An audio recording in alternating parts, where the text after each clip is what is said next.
Money can't buy class, a lesson Victoria Blackwood is about to learn the hard way. As Manhattan's most ruthless real estate mogul, she's built an empire on breaking others down. But when a routine power lunch becomes an unexpected encounter with someone who sees right through her designer facade, Victoria discovers that true wealth isn't measured in dollars. Sometimes, the most expensive mistake isn't the tip you forget to leave, it's forgetting who you are along the way. Victoria Blackwood adjusted her Cartier watch as she strode into Le Petit Jardin, Manhattan's newest French bistro. The maitre d' practically tripped over himself rushing to greet her, having recognized the CEO of Blackwood Enterprises, one of New York's most prominent real estate development firms. "Ms. Blackwood, what an honor. Your usual table by the window is ready," he gushed, leading her through the intimate restaurant where the city's elite gathered for lunch. At 42, Victoria had built her reputation as a ruthless businesswoman who transformed her father's modest company into a billion-dollar empire. Her sleek black Chanel suit and perfectly coiffed blonde hair projected an image of success and power that she'd carefully cultivated over 2 decades. She barely glanced at the young waiter who approached her table, his pressed white shirt and black apron as crisp as her own attire. "Good afternoon, I'm Jake, and I'll be taking care of you today," he said with genuine warmth in his voice. Victoria didn't bother looking up from her phone. "Sparkling water, no ice, with a twist of lime, and make it quick. I have a meeting in 45 minutes. If Jake was bothered by her dismissive tone, he didn't show it. "Right away, ma'am." As she waited for her drink, Victoria fired off emails and checked the latest market reports. The waiter returned promptly with her water, but she cut him off before he could recite the day's specials.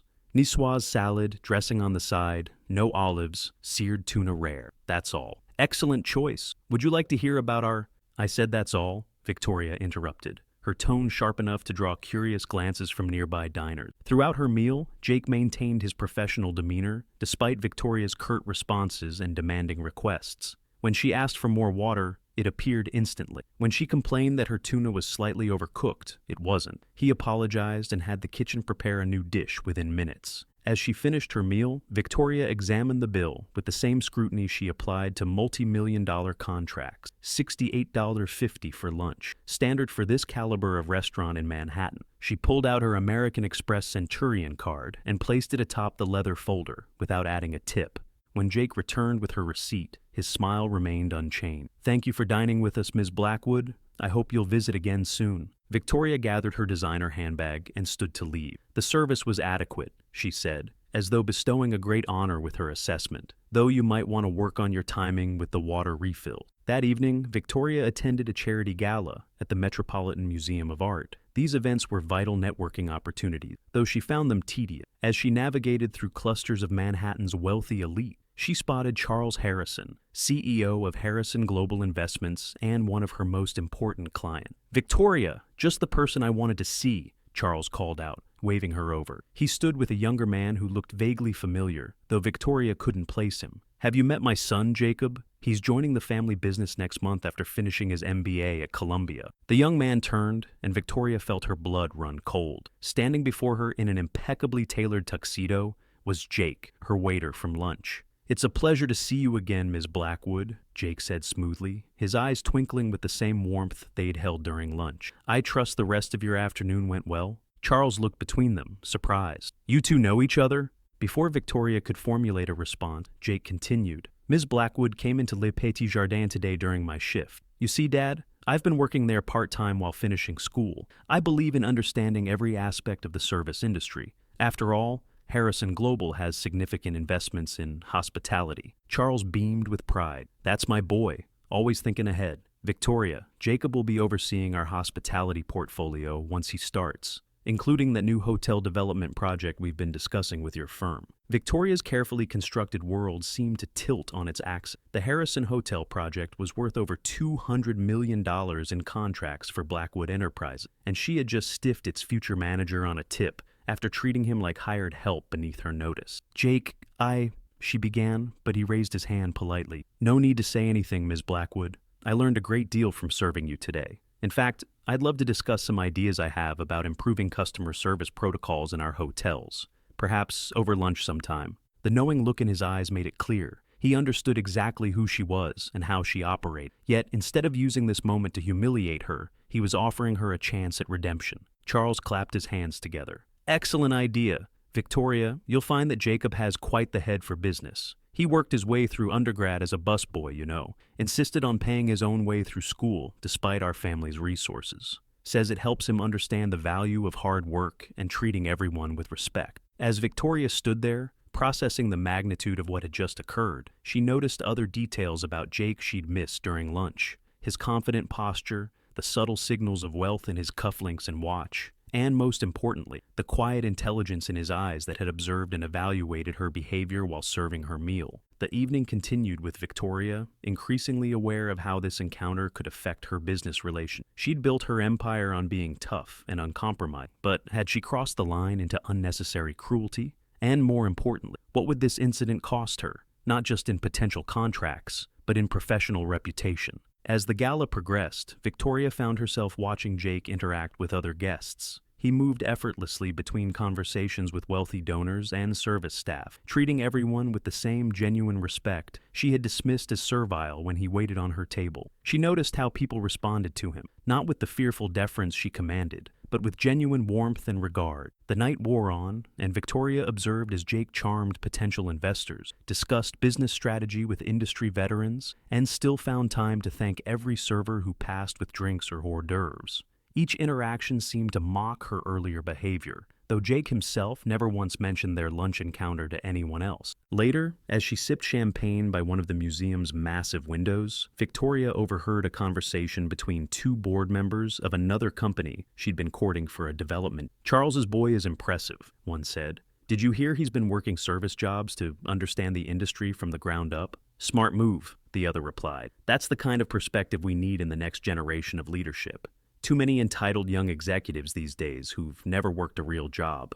Their words struck Victoria like physical blows. How many other potential clients and partners were taking notice of Jake's approach to business and leadership? How would her own behavior earlier that day look to them if they knew? The incident at lunch now seemed like a ticking time bomb that could explode across her carefully cultivated network of business relationships. The following week proved particularly challenging for Victoria. During a crucial board meeting, the topic of corporate culture and employee relations came up. As her directors discussed implementing new training programs for management, she couldn't help but think of Jake's masterclass in leadership, delivered while carrying plates and refilling water glasses. The hospitality industry has some excellent models for customer service training, one board member suggests. In fact, Harrison Global's new approach under their incoming VP has been generating quite a buzz. Victoria's stomach tightened. Of course, they were talking about Jake. News of his unconventional preparation for taking over the hospitality division had spread through Manhattan's business circles like wildfire. What had seemed like a simple lunch interaction was snowballing into something that threatened to undermine her carefully constructed image. She threw herself into work, staying later than usual at the office. One evening, as she was reviewing contracts, her assistant Sandra knocked on her door. "Ms. Blackwood? I have that research you requested on Harrison Global's hospitality division." Victoria had asked for the information almost immediately after the gala, needing to understand exactly what she was dealing with. Sandra placed a thick folder on her desk. "Jake Harrison has been quite busy," Sandra reported. "Besides working at Le Petit Jardin, he's done stints at 3 other high-end restaurants, 2 luxury hotels, and even spent a month as a housekeeper, all while maintaining top grades at Columbia." "And no one knew?" Victoria asked, leafing through the documents. "That's the interesting part," Sandra continued. "He never hid it. Apparently, he's been writing a comprehensive thesis on transforming luxury service industries through experiential management. He's already been featured in several business journals." Victoria pulled up one of the articles on her computer. The photo showed Jake in his waiter's uniform, serving an elderly couple with the same genuine smile he'd offered her. The headline read, "Next Gen Leadership: How One Heir is Revolutionizing Luxury Service." As she read further, she discovered that Jake had developed a management training program requiring all executive track employees to spend time in frontline service positions. Harrison Global was planning to implement it across their entire hospitality division, the same division that would be overseeing the hotels her company was contracted to build. The implications were staggering. Not only would Jake be in a position to influence whether Harrison Global continued their relationship with Blackwood Enterprises, but his innovative approach was already being praised as the future of luxury service management. Her treatment of him was exactly the kind of behavior his program aimed to eliminate. That night, Victoria barely slept. She kept replaying every interaction from that lunch service, each dismissive gesture, every imperious command, the moment she left without tipping. In the dark quiet of her penthouse, she had to admit that her behavior hadn't projected power or importance. It had revealed insecurity and pettiness. The next morning, she arrived at her office to find an invitation on her desk. Harrison Global was hosting a cocktail reception to officially announce Jake's appointment as Vice President of Hospitality Operations. Her attendance was specially requested. Victoria spent an hour with her image consultant, selecting the perfect outfit for the event. As she stood in front of the mirror in a deep navy Armani suit, she realized she was dressing for battle, or perhaps for surrender. The reception was held at one of Harrison Global's flagship hotels. Victoria arrived precisely on time, neither too early to appear eager, nor too late to seem disrespectful. She spotted Jake immediately. He was surrounded by a group of industry leaders, gesturing animatedly as he spoke about something that had his audience captivated. "Ah, Victoria," Charles Harrison's voice boomed behind her. Perfect timing. Jacob was just explaining his vision for our new management training program. I think you'll find it fascinating. Before she could formulate an excuse, Charles was steering her toward the group. Jake's eyes met hers, and he smiled that same warm, genuine smile that she now recognized as neither servile nor calculating, just authentically kind. "Ms. Blackwood," he greeted her, "I'm so glad you could make it. We were just discussing the importance of understanding every aspect of the service experience. In fact, I'd love to hear your thoughts on how this might apply to real estate development." The conversation that followed was a masterclass in professional diplomacy. Jake seamlessly incorporated her into the discussion, treating her with the same respect he showed everyone else. Despite having every reason to do otherwise, he even found ways to highlight Blackwood Enterprises' strengths while discussing future collaboration opportunities. Yet beneath the surface pleasantries, Victoria felt the weight of unspoken words. Every time Jake mentioned understanding the customer experience, or respecting all levels of service, she heard the subtle echo of her own dismissive voice from that lunch service. As the evening progressed, Victoria watched Jake work the room with the same easy grace he'd shown carrying plates. He remembered everyone's name, asked about their families, and made each person feel genuinely valued, from the CEO of a major investment firm to the server passing out champagne. Several times, she caught him performing small acts of kindness when he thought no one was watching, adjusting a chair for an elderly board member, helping a server pick up a dropped napkin, quietly ensuring that a nervous young intern was included in conversations with senior executives. The contrast with her own behavioral patterns was stark and uncomfortable. Victoria had always believed that success required maintaining a certain distance, that respect came from fear rather than admiration. Yet here was Jake, already commanding more genuine respect than she'd accumulated in decades of intimidation tactics. A month later, Victoria found herself back at Le Petit Jardin, though this time by specific invitation. Jake had asked to meet her for lunch to discuss the hotel projects, choosing the very scene of their first encounter. She arrived 15 minutes early, her stomach churning with an unfamiliar sensation she eventually recognized as nervousness. The same maitre d' greeted her, but this time she noticed his slight hesitation. Had Jake told the staff about her behavior? Had they already known who she was that day? She was shown to the same table, where every detail felt like a carefully choreographed reminder of her previous visit. Jake arrived precisely on time, still carrying himself with that natural grace that seemed equally at home in a waiter's apron or a tailored suit. Today he wore the latter, though he greeted their server by name and asked about her children before turning his attention to Victoria. "Thank you for meeting me here," he said, settling into his chair. "I thought it would be fitting, given that this is where we first met, officially at least." Victoria forced herself to meet his gaze. "Jake, about that day," he held up a hand, just as he had at the gala. "Before you say anything, I'd like you to meet someone." He gestured to a young man approaching their table. "This is Marcus, the waiter who covered my section after you left that day."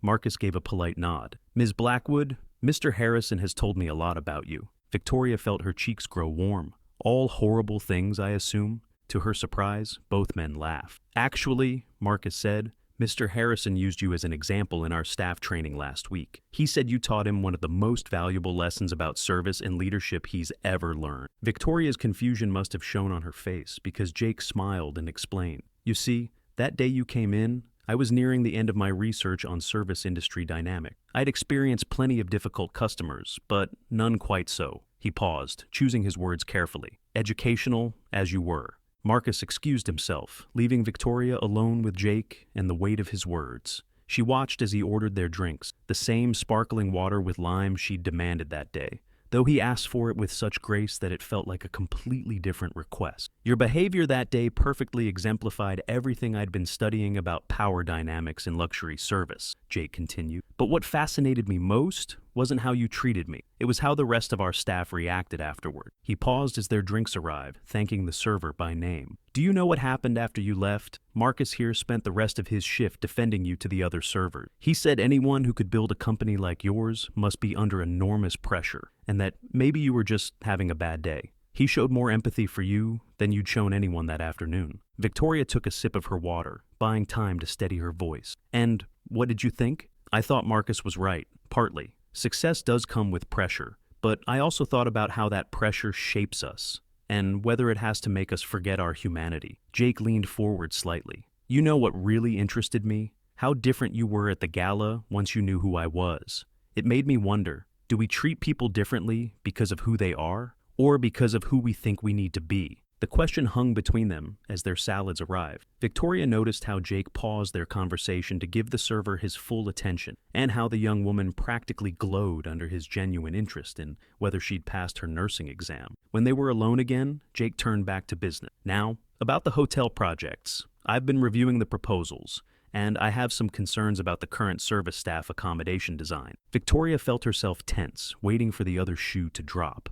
This was it. He was going to use his position to punish her, to show her what it felt like to be on the receiving end of dismissive treatment. Instead, Jake pulled out a folder filled with detailed notes and suggestions. I think with a few modifications, we could create spaces that truly support our staff's well-being, while actually reducing long-term operational costs. Would you be interested in hearing my ideas? The next hour was a masterclass in professional collaboration. Jake never once mentioned their first encounter again, never used his position to make her feel small. Instead, he shared genuinely innovative ideas that would improve both working conditions and profitability. As their lunch drew to a close, Victoria found herself seeing the restaurant through new eyes. She noticed how the servers moved in choreographed efficiency, how the bartender remembered every regular's preferred drink, how the hostess somehow maintained a genuine smile despite being on her feet for hours. 2 weeks after their lunch meeting, Victoria made an unprecedented decision. She called her entire executive team together for a special announcement. The sleek conference room on the top floor of Blackwood Tower was packed with curious faces. She rarely held unscheduled meetings. Starting next month, she declared,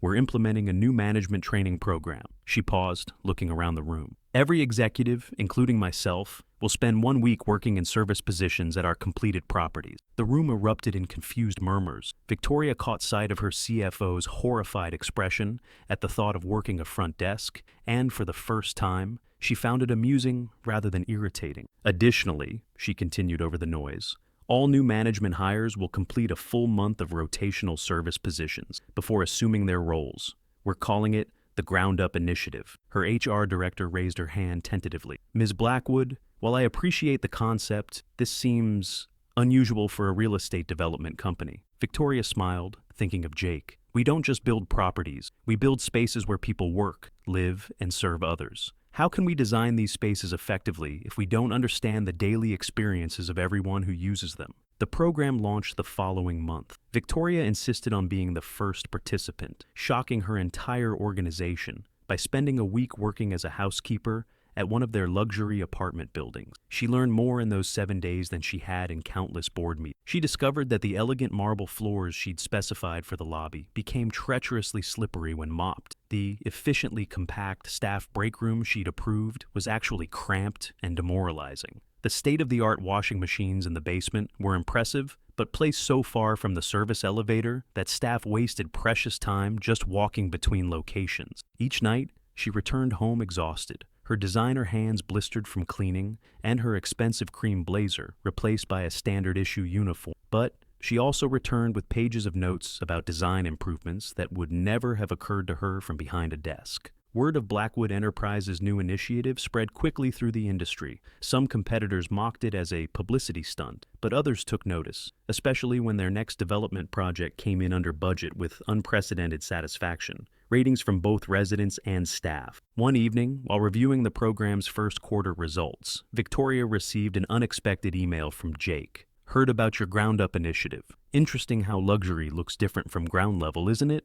Dad and I would love to discuss expanding our collaboration. Dinner next week? I know a great French bistro. Victoria found herself laughing out loud in her empty office. The same warm feeling returned, not the burning shame of their first encounters, but something new, something that felt surprisingly like respect, both for Jake and unexpectedly for herself. She thought about how far she'd come from that first lunch at Le Petit Jardin. The woman who had dismissed a waiter without a second thought now insisted on learning the names of every maintenance worker in her building. The executive who had prided herself on being feared now measured her success by how much her employees felt valued. As she typed her response to Jake's email, Victoria reflected on how a single humbling moment had sparked such massive change. Her reply was simple: "Only if you promise not to make me bus any tables, though I suppose I could use the practice." The next morning, Victoria arrived at her office earlier than usual. She had a meeting with her design team about their newest project, a revolutionary concept combining luxury condominiums with integrated staff housing and amenities.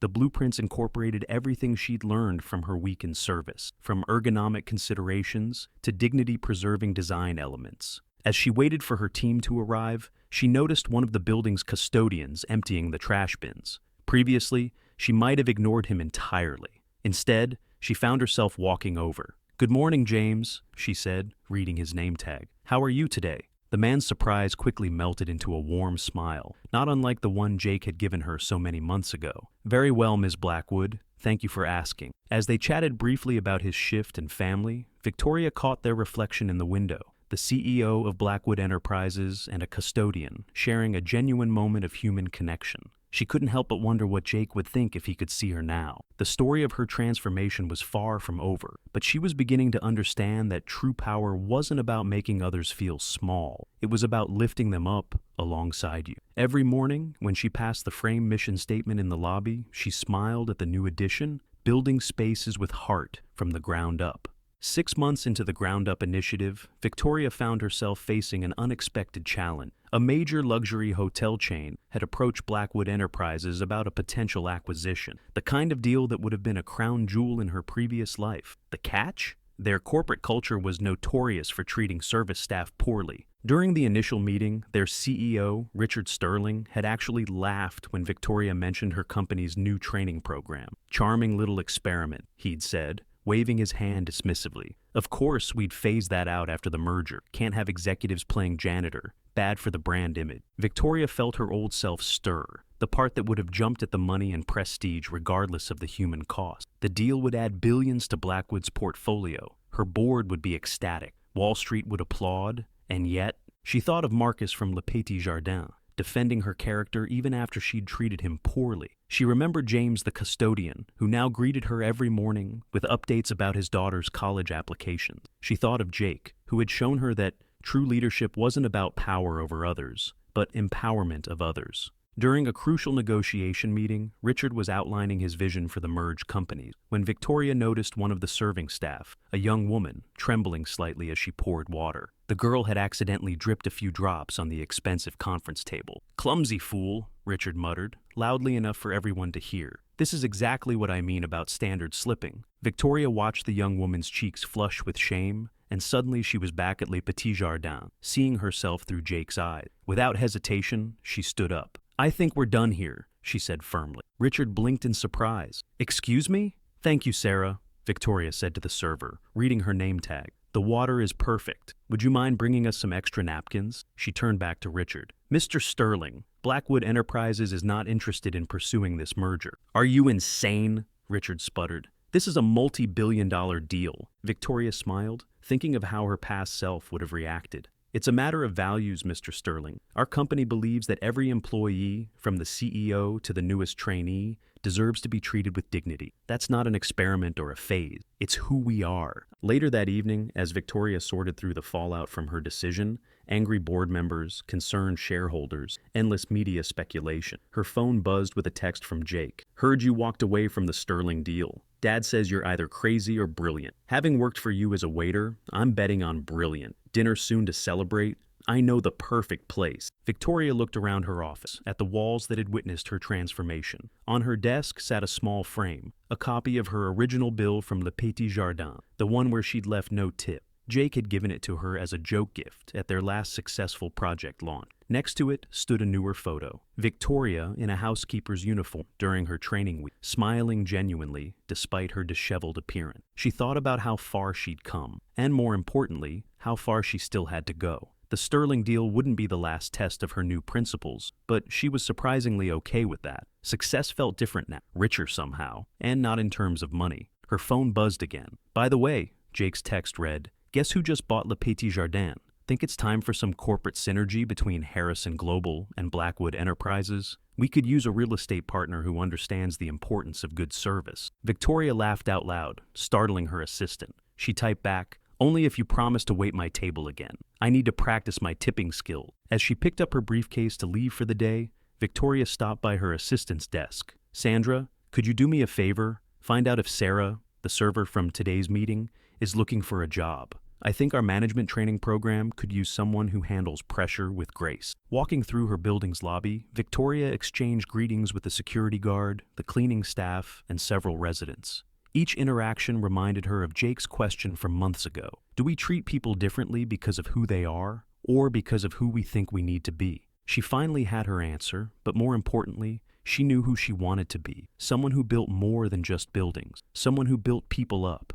Who created spaces where dignity wasn't a luxury, but a standard feature. Someone who understood that true wealth wasn't counted in dollars, but in the richness of human connections. 1 year to the day after that fateful lunch at Le Petit Jardin, Victoria stood behind a podium at the annual Real Estate Development Conference, preparing to deliver the keynote speech. The irony wasn't lost on her. Last year she'd declined this same speaking opportunity, deeming it beneath her to address what she'd called mid-tier developer. The audience was packed with industry leaders, including Richard Sterling, who sat in the front row, wearing his trademark condescending smirk. But Victoria's eyes found Jake, seated next to his father, giving her an encouraging nod. "A year ago," she began, "I thought I knew everything about luxury real estate. I could tell you the profit margins on every square foot of our property, the expected ROI on every amenity, the market value of every view." She paused, allowing her words to settle. "What I couldn't tell you was the name of a single person who cleaned those properties, served in those restaurants, or staffed those front desks." The room grew quiet. Victoria could see some executives shifting uncomfortably in their seats. "Then I met someone who taught me that true luxury isn't just about marble countertops and crystal chandeliers. It's about creating spaces where every person, from the penthouse owner to the maintenance worker, feels valued." She went on to share how Blackwood's Ground Up initiative had transformed their business. Their employee retention rates had skyrocketed. Maintenance costs had plummeted because staff treated the properties with personal investment. Customer satisfaction scores were at record highs. But the most surprising change? Victoria smiled, thinking of her morning chats with James the custodian. "We've created communities, not just buildings. When executives work alongside service staff, when designers understand the practical implications of their choices, when every employee feels heard, we build something far more valuable than real estate. We build respect." After her speech, Victoria found herself surrounded by curious developers, many expressing interest in implementing similar programs. Even Richard Sterling approached, though his compliments felt more like challenges. "Impressive speech," he said, his smile not quite reaching his eyes. "Though I wonder how long this humanitarian approach will sustain shareholder value." Before Victoria could respond, Jake appeared at her side. "Actually, Mr. Sterling, I just received an interesting call. Your largest hospitality investor is very interested in our joint management training program. They're considering making it a requirement for all their development partners." Richard's face paled slightly as he excused himself. Victoria turned to Jake with raised eyebrows. "Was that true about the investor?" Jake's eyes twinkled. "Let's just say the call might be coming tomorrow. Dad's been having some interesting conversations about industry-wide standards for service staff treatment." Victoria shook her head, amazed at how the ripples of change were spreading. "You planned this all along, didn't you? From that first day at the restaurant?" "Not exactly," Jake replied. "I just knew that someone smart enough to build Blackwood Enterprises would eventually figure out that true success isn't about looking down on people. It's about lifting them up. Though," he added with a grin. I did hope you'd tip better the next time. Later that evening, Victoria made an unscheduled stop at one of her properties. The night maintenance crew was surprised to see her, even more surprised when she asked to join their routine inspection round. As they walked through the quiet building, she listened to their stories, their challenges, their ideas for improvement. In the elevator between floors, one of the newer workers gathered the courage to ask her something. Ms. Blackwood, is it true you really worked as a housekeeper for a week? I did, she replied, though I have to admit, I wasn't very good at it. But why? The worker pressed. You're the CEO. Victoria thought about Jake, about market, about all the lessons she'd learned in the past year. Because, she said softly, sometimes the best view of who you are comes from the ground up. The next morning, Victoria arrived at her office to find an envelope on her desk. Inside was a photograph taken at Le Petit Jardin, exactly 1 year ago. Her at her table, Jake in his waiter's uniform. She found herself wondering who had taken it and how long Jake had held onto it, waiting for the right moment. Beneath the photo was a handwritten note. Ready for your annual performance review? Same table, same time. Don't worry, I'll make sure you get a good waiter. Victoria smiled, tucking the photo into her desk drawer next to that original receipt. She had a full day ahead, 2 project meetings, a staff training session, and her weekly lunch with the maintenance team. But first, she had an important stop to make. Stepping out of her office, she called out to her assistant.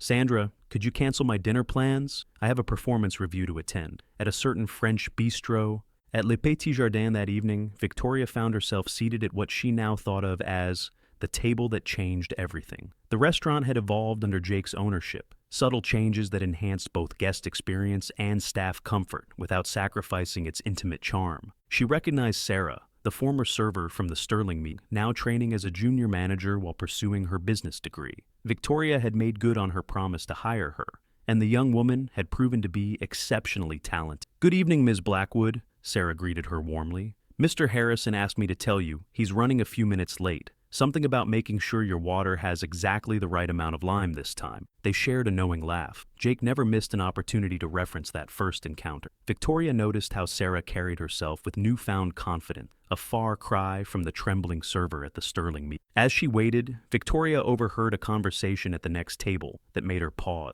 A well-dressed woman was speaking sharply to her waiter, using the same dismissive tone Victoria had once employed. Do you even know who I am?